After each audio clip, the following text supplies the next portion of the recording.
బాగా ఉందిగా నిండుతాయా 8,000 లీటర్లు ఉంటుంది. ఎప్పుడు 3 రోజుల క్రితం ఇవి తాగరా అమ్మ మీరు? డైరెక్ట్ పట్టుకోండి దీంట్లో కొనుక్కొని తాగుతాం. కొనుక్కోనా భగీరథ నీళ్ళు తాగచ్చు మీరు వెయిట్ చేసి చల్లారు కొనుక్కోండి. అది మరి ఆటోలో చెప్తే ఆ రోజు ఈరోజు మంచి నీళ్ళు వస్తున్నాయి పట్టుకోండి అంటే పట్టుకుంటారా కదా చెప్పేదారు మరి భగీరథ నీళ్ళు ఇవ్వాలి బోర్ వాటర్ కలిపినాం అనుకో కథ అవుతుంది మళ్ళీ. అది 5 డ్రమ్లు కడుగుతాం. సో ఎన్ని రోజులకు వస్తుంది? 3 రోజులకు వస్తారు వస్తాయి. Government school private school? Government స్కూల్లో బాగానే బాధపడట్లేదు. మరి హాస్టల్లో చేపిస్తావా జ్యోతిబా పూలే కానీ అట్లా కానీ రాసుకోండి. నేను పేరు శివక్రాంత్, ముద్దం శివక్రాంత్. తండ్రి పేరు వెంకటేష్. పేదవాళ్ళం కదా సార్, మా బాబు స్కూల్ వేయాలి అట్లా హాస్టల్ వేస్తాను సార్.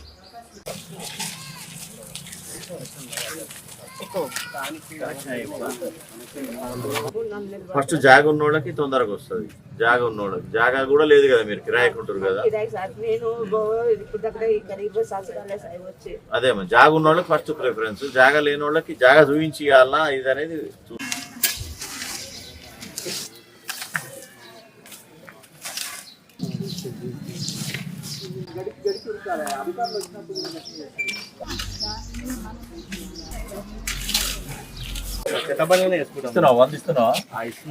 మరి ఈడెవరు వేసేది మరి?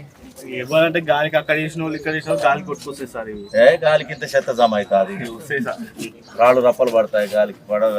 మొత్తం చెత్త అది. ఎవరు వేస్తారో కొద్దిగా జిమ్మేదారు తీసుకుంటే చెత్త చేసుకుంటే రేపు పొద్దున జబ్బులు వస్తాయి, లక్షల రూపాయలు ఖర్చు అవుతుంది. అంతే కదా.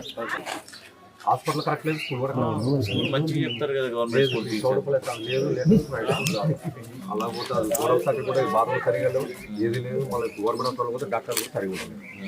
గవర్నమెంట్ హాస్పిటల్ చిన్న సెట్ చేస్తున్నాం, నువ్వు అన్న స్కూల్ అయితే ప్రాబ్లం ఉండే. ఇప్పుడు చేస్తే మళ్ళీ కొంచెం బాట మొదలైంది, ఆల్రెడీ బాట పడుతుంది.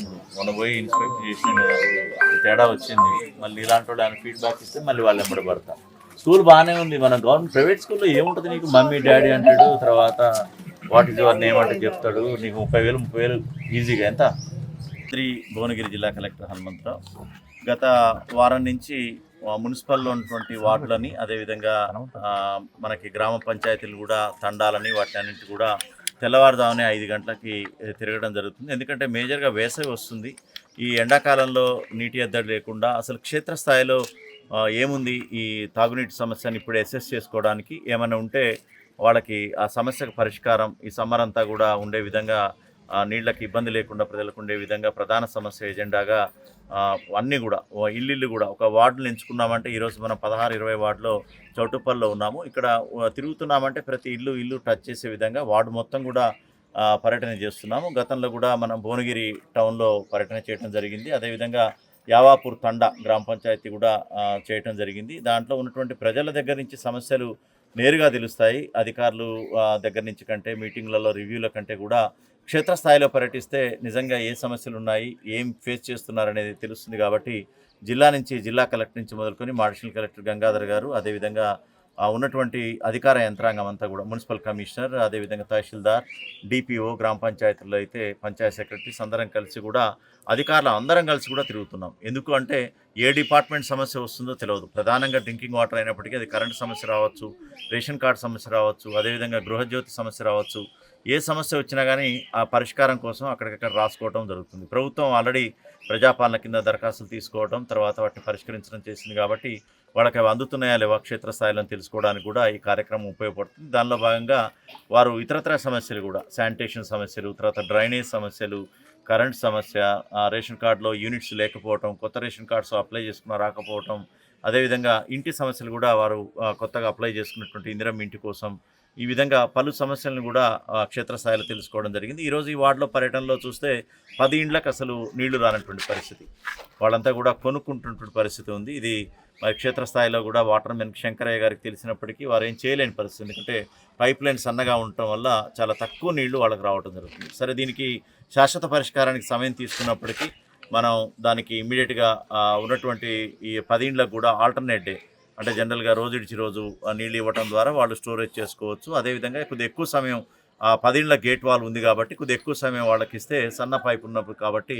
వాళ్ళకి నిండుతుంది. అంతేకాకుండా ఇంకా అవసరమైతే ట్యాంకర్ కూడా మున్సిపల్ నుంచి సరఫరా చేస్తుంది తప్పితే ఎవ్వరు కూడా ఇది నీటిని కొనుక్కోవాల్సినటువంటి అవసరం లేదు అని కూడా చెప్పడం జరుగుతుంది. అదేవిధంగా ఈ భగీరథ నీళ్లు కూడా సురక్షితమైనటువంటి నీళ్లు. అది తెలియక అందరు కూడా ఆర్ఓ వాటర్ అని కొనుక్కోవడం జరుగుతుంది. దానికి మేము ఎప్పుడైతే భగీరథ నీళ్లు విడుదల చేస్తున్నామో ఇక్కడ ఆటో ద్వారా వాళ్ళకి ప్రచారం చేయించి అందరికి కూడా గల్లీ గల్లీ తిరిగి ఈరోజు మంచినీళ్ళు వస్తున్నాయి పట్టుకోండి అంటే వాళ్ళు మంచినీళ్ళకి సంబంధించి బిందెలు మరియు వాటిలలో పట్టుకొని చేసుకొని కానీ ఒక ప్రయత్నం మాత్రం ఒకటి మాత్రం చేయాలి. అదేంటి అంటే వేడి చేసి చల్లార్చి తాగాలి. ఏ నీళ్ళైనా సరే అది భగీరథ కావచ్చు లేకపోతే మీరు కొనుక్కున్నటువంటి నీళ్ళు కావచ్చు ఎట్టి పరిస్థితుల్లో వేడి చేసి చల్లార్చి తాగినట్లయితే సురక్షితంగా ఉండేటువంటి పరిస్థితి ఉంటుంది. ఏ విధమైనటువంటి గొంతుకు సంబంధించినటువంటి వ్యాధులు కానీ ఇతరత్ర కానీ రాకుండా ఉండేటువంటి పరిస్థితి ఉంటుంది. అదేవిధంగా క్షేత్రస్థాయిలో మాతో పాటు ఏఎన్ఎంలు ఆశాలు కూడా ఎక్కడైనా సరే ఫీవర్ కానీ ఎక్కడైనా సరే సమస్యలు హెల్త్ సమస్యలు ఉన్నా కానీ వారి దృష్టికి హెల్త్ డిపార్ట్మెంట్ దృష్టికి పోవడానికి కూడా మా ఇంట వారు ఉన్నారు. అదేవిధంగా లోకల్ ఉన్నటువంటి ఆర్పీలకి పూర్తి స్థాయిలో సమస్యలు తెలుసు. ఈ మహిళా మెప్మాకు సంబంధించి మహిళా సంఘాలు ఏవైతే ఉన్నారో వారంతా కూడా చురుగ్గా ఉన్నటువంటి సంఘాలు. వాళ్ళకు కూడా వీరందరూ కూడా సుపరిచితం. వాళ్ళ సమస్యలని కూడా వారికి తెలుసు. వారి ద్వారానే సమస్యలన్నీ కూడా మున్సిపల్ ఆఫీస్ పోయి దరఖాస్తు పెట్టుకోవడం ఇవన్నీ కూడా జరుగుతాయి. కాబట్టి ఈ కార్యక్రమం నిరంతరం కొనసాగుతుంది. ఒకరోజు ఒక వార్డు తెల్లారి గ్రామ పంచాయతీ వీలైనని టచ్ చేయాలనే ఉద్దేశంతో అధికార యంత్రాంగం పూర్తిగా గ్రామాల్లో మరియు పట్టణాల్లో కదిలింది. అదేవిధంగా ఈ సమస్యల పరిష్కారాన్ని కూడా ఏవైతే నోట్ చేసుకున్నామో అది 24 గంటల్లో పరిష్కారం అయ్యే విధంగా చర్యలు తీసుకోవడం జరుగుతుంది. ఎట్టి పరిస్థితుల్లో అధికార యంత్రాంగం ఎవ్వరు కూడా ప్రజల సమస్యలపై అలక్ష్యం వహిస్తే నిర్లక్ష్యం వహిస్తే సహించేది లేదని కూడా చెప్పడం జరుగుతుంది. అదేవిధంగా మనకి ఉన్నటువంటి మన ప్రభుత్వ వ్యవస్థలైనటువంటి హాస్పిటల్స్ కానీ ప్రైవేట్ స్కూల్స్ కానీ గవర్నమెంట్ స్కూల్స్ కానీ అదేవిధంగా ఈ ప్రభుత్వ వ్యవస్థలన్నీ కూడా సక్రమంగా పనిచేసే విధంగా అంగన్వాడీలు కూడా అదేవిధంగా ప్రైవేట్ స్కూల్లో బాట పడుతున్నారు. 30,000, 50,000, లక్షల రూపాయల ఫీజులు ఇచ్చి ప్రైవేట్ స్కూల్లో బాట పట్టే వాళ్ళు డెఫినెట్గా ప్రభుత్వ స్కూళ్ళకి రావాలని చెప్పేసి వీళ్ళకి నినాదం ఇస్తూ వచ్చేటటువంటి అకాడమిక్ ఇయర్లో పెద్ద ఎత్తున ఈ ప్రభుత్వ స్కూళ్ళలో చేరే విధంగా కూడా కార్యక్రమం తీసుకోవడం వాళ్ళకి ఆ వ్యవస్థలపై నమ్మకం కలిగించే విధంగా కూడా చేయడం జరుగుతుంది. ఎందుకంటే ఇప్పటికే స్కూళ్ళల్లో చాలా పనులు కూడా అమ్మ ఆదర్శ పాఠశాలల కింద చాలా వర్క్స్ అయిపోయినాయి.